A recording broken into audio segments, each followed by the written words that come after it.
کہ میں نے تلاوت کی، اس میں اللہ رب العزت نے فرمایا کہ محمد رسول اللہ صلی اللہ علیہ وسلم غیب بتانے پر مقبول نہیں۔ کلام مجید کی ایک دوسری آیت مقدسہ جس میں اللہ رب العزت ارشاد فرماتا ہے وَمَا كَانَ اللَّهُ لِيُطْلِعَكُمْ عَلَى الْغَيْبِ وَلَكِنَّ اللَّهَ يَجْتَبِي مِن رُّسُلِهِ،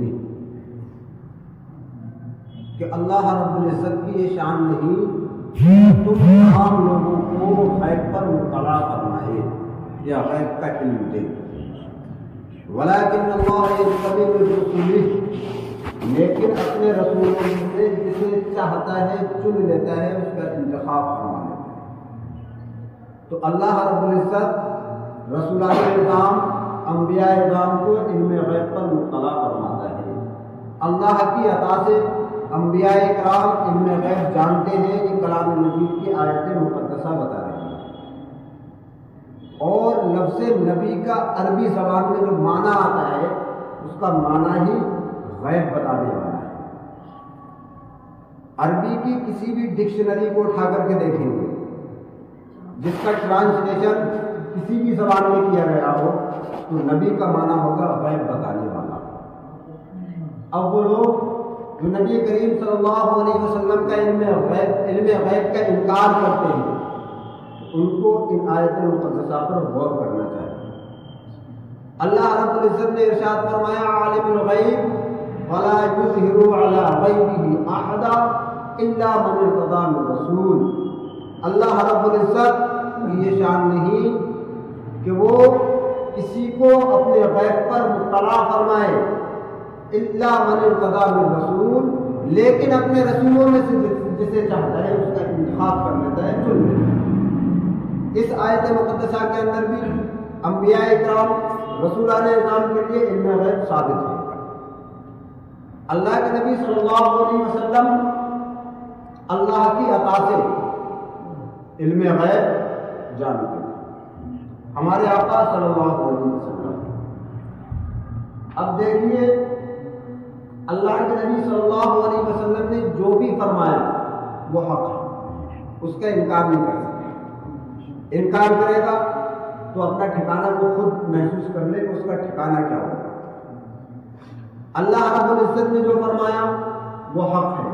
کلام مجید کے بارے میں عوام اور خواص کا یہ حال ہے کہ ہر ایک انسان یہ کہتا ہے کہ کلام مجید کی ایک ایک آیت مقدسہ، ایک ایک حرف حق ہے، اور جب حق ہے تو ان تینوں آیت مقدسہ سے یہ ثابت ہو گیا کہ نبی کریم صلی اللہ علیہ وسلم کا علم غیب بھی حق ہے۔ اللہ کے نبی صلی اللہ علیہ وسلم نے فرمایا، حضرت ثوبان رضی اللہ عنہ سے ایک حدیث روایت ہے، آپ اس کے راوی ہیں۔ اللہ کے حبیب صلی اللہ علیہ وسلم نے ارشاد فرمایا زوایا لی الارض فرأیت مشارقها و مغاربها، کہ اللہ رب العزت نے زمین کو میرے لیے سمیٹ دیا مثل ہتھیلی کے۔ تو اب جس طریقے سے انسان اپنی ہتھیلی کو دیکھتا ہے اور ہتھیلی پر کوئی بھی چیز رکھی ہوئی ہو اس کے تمام احوال کو جانتا ہے، وہ چیز اس کی نظروں کے سامنے ہوتی ہے، تو نبی کریم صلی اللہ علیہ وسلم فرما رہے ہیں زوایا لی الارض فرأیت مشارقها، تو میں نے مشرق اور مغرب کو دیکھ لیا۔ اور مشرق اور مغرب کو دیکھا کیسے؟ جیسے کہ میں اپنی ہتھیلی کو دیکھ رہا ہوں، تو اب جب میرے آقا صلی اللہ علیہ وسلم دنیا کو ایسے دیکھ رہے ہیں جیسے کہ نبی کریم صلی اللہ علیہ وسلم کی ہتھیلی، جیسے انسان اپنی ہتھیلی کو ملاحظہ کرتا ہے، ایسی پوری دنیا کو آقا تو جہاں صلی اللہ علیہ وسلم کے لیے اللہ رب العزت نے سمیٹ دیا، تو اب دنیا کی کسی چیز سے کیا ایسا ہو سکتا ہے کہ نبی واقف نہ ہو؟ مجھے یہ کہتے ہیں کہ نبی کو علم غیب نہیں، سوچنا چاہیے۔ آپ نے نام سنا ہوگا ایک ابو جہل، سنا ہے نا؟ ابو جہل کا نام تو سنا ہوگا، بڑا کافر۔ یہ واقعہ بہت سارے مولویوں کی زبان سے سنا ہوگا، چاہے وہ کسی بھی فرقے سے تعلق رکھتا ہو، چاہے وہ شیعہ ہو، سلفی ہو یا کسی اور فرقے کا ہو، سب کی زبان یہ سنا ہوگا کہ نبی کریم صلی اللہ علیہ وسلم کی بارگاہ میں ابو جہل آیا، مٹھی بند ہے، اور کیا کہا اس نے کہ اگر تم نبی ہو تو بتاؤ میری مٹھی میں کیا ہے۔ اب اس چیز پر غور کرنے کی ضرورت ہے۔ کافر ہے ابو جہل، اس کے کفر میں کوئی شک نہیں، لیکن وہ بھی یہ مانتا ہے کہ جو نبی ہوگا اس کو غیب کا علم ہے۔ وہ کہہ رہا ہے اگر نبی ہو تو بتاؤ میری مٹھی میں کیا ہے۔ کافر ہونے کے بعد وہ مان رہا ہے کہ جو نبی ہے تو اس کو علم غیب ہوگا۔ اب وہ لوگ جو اپنے آپ کو مسلمان کہلائے اور وہ یہ کہے کہ نبی کو علم غیب نہیں ہے، نعوذ باللہ من ذالک، کیا انجام ہے۔ تو نبی کریم صلی اللہ علیہ وسلم نے ارشاد فرمایا، بہت مشہور واقعہ ہے، بہت مشہور حدیث ہے، میرے آقا نے کیا ارشاد فرمایا، اے ابو جہل جو تیری مٹھی میں ہے وہ بتائے، وہ میرے رسول ہونے کی گواہی دے۔ ابو جہل حیرت میں پڑ گیا اور اس نے سوچا کہ میں نے تو سمپل سے سوال کیا تھا کہ جو میری مٹھی میں ہے بتاؤ کیا ہے، اور یہ کہہ رہے کہ یہی گواہی دے۔ تو اب غور کرنے کی بات ہے، جب ابو جہل آیا تھا تو یہ بھی تو ہو سکتا تھا کہ اس کی مٹھی خالی ہو۔ میرے آقا نے فرما دیا کہ جو تیری مٹھی میں ہے، تو میرے نبی نے جان لیا کہ ابو جہل کی مٹھی خالی نہیں ہے اور یہی جانتے ہیں، اور جو کنکریاں اس کی مٹھی میں تھی، ان کنکریوں نے نبی کریم صلی اللہ علیہ وسلم کا کلمہ ادا کیا۔ اب غور کرنا کہ وہ کنکریاں نبی کریم صلی اللہ علیہ وسلم کے رسول ہونے کی رسالت کی گواہی دے رہی ہیں۔ مٹھی کے اندر بند نبی کریم صلی اللہ علیہ وسلم کی رسالت کی گواہی دے رہی ہیں، اور وہ کافر آتے ہی کہتا کیا ہے کہ اگر نبی ہو، لیکن اس کے مقدر میں ایمان نہیں تھا۔ جب کنکریوں نے گواہی دی تو چڑ گیا، اور چڑ کر کے وہ کنکریاں نبی کریم صلی اللہ علیہ وسلم کی جانب پھینکی۔ تو جب کنکریاں یہ بتا رہی ہے کہ یہ رسول ہیں، اور میرے نبی نے جان لیا کہ اس کی مٹھی کے اندر کنکریاں ہیں، اسی چیز کا نام کیا ہے؟ علم غیب۔ اسی چیز کا نام علم غیب۔ اور اللہ کے حبیب صلی اللہ علیہ وسلم نے ارشاد فرمایا، طبرانی ایک حدیث کی کتاب ہے، اس کے اندر حضرت امام طبرانی نے حدیث کو نقل کیا، حضرت ابن عمر رضی اللہ عنہ اس کے راوی ہیں۔ آپ ارشاد فرماتے ہیں کہ نبی کریم صلی اللہ علیہ وسلم نے ارشاد فرمایا کہ اللہ رب العزت نے زمین کو دنیا کے اندر میری آنکھوں سے حجابات اٹھا دیے، اور میں نے دنیا کو اور دنیا میں ہونے والے واقعات کو ایسے دیکھ رہا ہوں جیسے کہ میری ہتھیلی، اور میں قیامت تک دیکھتا رہوں گا، قیامت تک دیکھتا رہوں گا۔ تو اب جب دنیا کو نبی کریم صلی اللہ علیہ وسلم نے ایسا ملاحظہ کر لیا جیسے کہ ہتھیلی، اور آپ ارشاد فرماتے ہیں کہ میں قیامت تک دیکھتا رہوں گا، تو دنیا کی کوئی چیز بچے گی نبی کریم صلی اللہ علیہ وسلم سے؟ نہیں بچے گی۔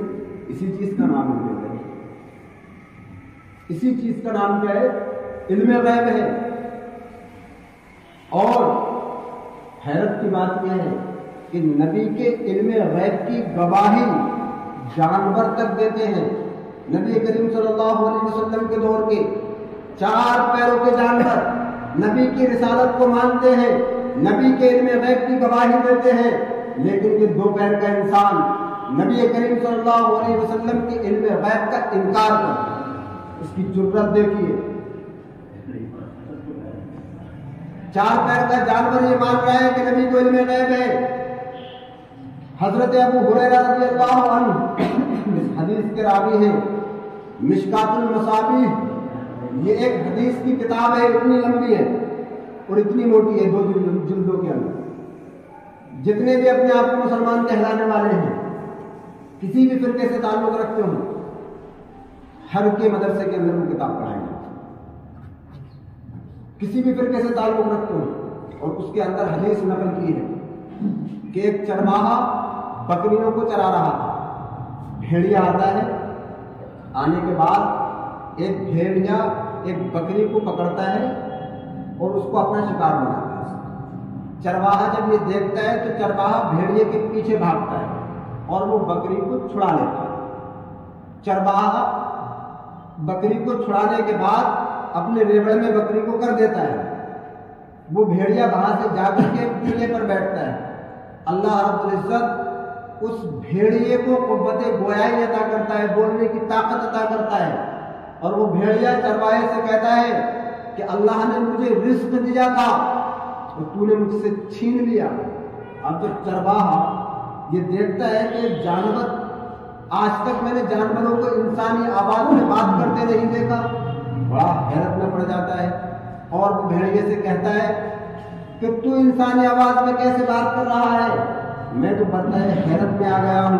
تو بھیڑیا کہتا ہے کہ یہ کوئی حیرت کی بات نہیں ہے، بلکہ اس سے زیادہ حیرت کی بات یہ ہے کہ مدینہ طیبہ کے اندر ایک شخص ہے جو زمانہ گزشتہ یعنی گزرے ہوئے زمانے کی اور آنے والے زمانے کی، موجودہ زمانے کی خبریں دیتا ہے، غیب کی باتیں بتاتا ہے. تو اب بھیڑیا نبی کریم صلی اللہ علیہ وسلم کے علم غیب کو مانتا ہے، جس کو اللہ نے 4 پیر دیے، اور یہ انسان جس کو اشرف المخلوقات بنایا، یہ نبی کریم صلی اللہ علیہ وسلم کے علم غیب کا انکار کرتا ہے. سوچئے جب جو چرواہا یہ سب معاملہ سنتا ہے تو وہاں سے نبی کریم صلی اللہ علیہ وسلم کی بارگاہ میں حاضر ہوتا ہے. حاضر ہونے کے بعد بھیڑیے کا پورا واقعہ ذکر کرتا ہے. تو اللہ کے نبی صلی اللہ علیہ وسلم اس کی تصدیق فرماتے ہیں. ہمارے لیے، میرے لیے اور آپ کے لیے اور ہر ایمان والے کے لیے کلام مجید اور احادیث مبارکہ مشعل راہ ہے. ان کو ہی ماننا، ان پر ہی ایمان لانا یہ ضروری ہے. میرے جیسے ہزار لاکھوں لوگ آئیں گے، کوئی بھی اگر غلط بات کہے سامنے ایک ہی چیز رکھ دو آسان سی. اگر کوئی کہتا ہے کہ نبی کو علم غیب نہیں تھا تو کہنا ہے کہ یہ کہیں ایسا ہے لکھا ہوا کہ ابو جہل کنکری لے کر کے آیا تو وہ کہے گا ہے. تو کہنا اس نے کیا کہا تھا؟ وہ اگر کہے کہ یہ کہا تھا کہ اگر نبی ہو تو بتاؤ، تو کہنا نبی نے بتایا، نبی نے بتایا، تو اس کا مطلب نبی کو علم غیب تھا. دوسرا، آپ نے سنا ہوگا کہ ایک مرتبہ نبی کریم صلی اللہ علیہ وسلم صحابہ کرام کے ساتھ تشریف لے جا رہے تھے. راستے میں قبرستان پڑا، آپ نے ایک ٹہنی توڑی ایک درخت سے اور اس کو 2 ٹکڑے کر کے ایک قبر پر رکھ دی اور ایک قبر پر رکھ دی. یہ آپ نے سنا ہوگا. صحابہ کرام نے عرض کیا نبی کریم صلی اللہ علیہ وسلم سے، اے آقا جہاں صلی اللہ علیہ وسلم کیا معاملہ ہے؟ آپ نے ٹہنی توڑی اور ایک قبر پر اور ایک قبر پر رکھ دی. تو میرے آقا نے ارشاد فرمایا کہ ان پر عذاب ہو رہا تھا. اب میں یا آپ کسی کی یہ اوقات ہے یا بڑا سے بڑا مولوی یا بڑا سے بڑا پیر دور حاضر کا جو انکار مصطفیٰ، علم غیب میں انکار مصطفیٰ کرتا ہو تو اس کو پتہ چل جائے کہ قبر کے اندر کیا ہو رہا ہے؟ بڑے بڑے ویگیانک فیل ہو گئے قبر کے حالات جاننے میں، اور میرے آقا صحابہ سے ارشاد فرما رہے ہیں کہ ان کی قبر پر عذاب ہو رہا ہے اور میں نے یہ ٹہنی رکھ دی، جب تک یہ ہری رہیں گی ان کی قبر میں عذاب کے اندر تخفیف کر دی جائے گی، عذاب کو ہلکا کر دیا جائے گا. تو غیب کس چیز کا نام ہے؟ جو چیز آنکھوں سے پوشیدہ ہے، جو ظاہری ہماری اور آپ کی آنکھوں کو نہیں دیکھ سکتی، نبی کریم صلی اللہ علیہ وسلم اس کی خبر دے رہے ہیں. اسی چیز کا نام علم ہے. اور یہیں تک نہیں، آگے آپ نے ارشاد فرمایا کہ ان پر عذاب ہونے کی وجہ کیا ہے؟ کہ یہ ایک پیشاب کی چھینٹوں سے نہیں بچتا تھا اور ایک چگلی کیا کرتا تھا. اب غور کرنا کہ جو پیشاب کی چھینٹوں سے نہیں بچتا تھا اور جو دوسرا چگلی کیا کرتا تھا، کیا نبی کریم صلی اللہ علیہ وسلم کے ساتھ رہا کرتے تھے؟ نہیں. تو وہ بھی نبی کریم صلی اللہ علیہ وسلم کی نظروں سے پوشیدہ اور اس کے بعد بھی نبی کریم صلی اللہ علیہ وسلم ان کے احوال بتا رہے ہیں کہ اس وجہ سے ان پر عذاب ہو رہا ہے۔ تو نبی کریم صلی اللہ علیہ وسلم کا علم غیب احادیث مبارکہ کلام اللہ سے ثابت ہے۔ ان علم غیب کا انکار کرنا یہ کسی عقل مند انسان کا کام نہیں۔ آسان سی بات ہے، کبھی بھی کوئی بھی مولوی اس طریقے کی بات کہے کہ نبی کو علم غیب نہیں، یہ الفاظ سامنے رکھ دینا ہوا ہو جائے۔ دوسری کلام پاک کی ایک آیت ہے وما هو علی الغیب بضنین، اور وہ یعنی محمد رسول اللہ صلی اللہ علیہ وسلم غیب بتانے میں بخیل نہیں۔ کچھ لوگ کہتے ہیں کہ یہ اس میں جو ہوا کی ضمیر ہے وہ اللہ کی طرف ہے، اب مان لیا جائے، ان کا ہی کہنا مان لیا جائے کہ وہ یعنی اللہ رب العزت غیب بتانے میں بخیل نہیں، تو اللہ کسے غیب بتائے گا؟ ہمیں اور آپ کو نہیں۔ کسے بتائے گا؟ اپنے رسولوں کو، جو کلام مجید کی دوسری آیت مقدسہ چیخ چیخ کر کے بتا رہی ہیں عالم الغیب فلا یظہر علی غیبہ احدا الا من ارتضی من رسول۔ یہ کلام مجید کی آیت مقدسہ بتا رہی ہے کہ اللہ اپنے غیب پر کسی کو بھی مطلع نہیں فرماتا مگر اپنے رسولوں میں سے جسے چاہتا ہے چن لیتا ہے۔ تو رسولوں کو علم غیب اللہ رب العزت بتاتا ہے، اور ہمارا یہ عقیدہ ہے کہ نبی کریم صلی اللہ علیہ وسلم کو علم غیب تھا اور ہے، ہم صرف تھا کے بھی قائل نہیں، تھا اور ہے، اور یہی عقیدہ اگر رکھیں گے وقت اور آئے بڑا اہم چیز ایک حدیث بیان کی جاتی ہے نبی کریم صلی اللہ علیہ وسلم کے علم غیب کے انکار پر۔ ایک مولوی کو بیان کرتے ہوئے سنا میں نے، وہ بول رہا تھا کہ میدان محشر میں نبی کریم صلی اللہ علیہ وسلم نے ارشاد فرمایا کہ میں حوض کوثر پر ہوں گا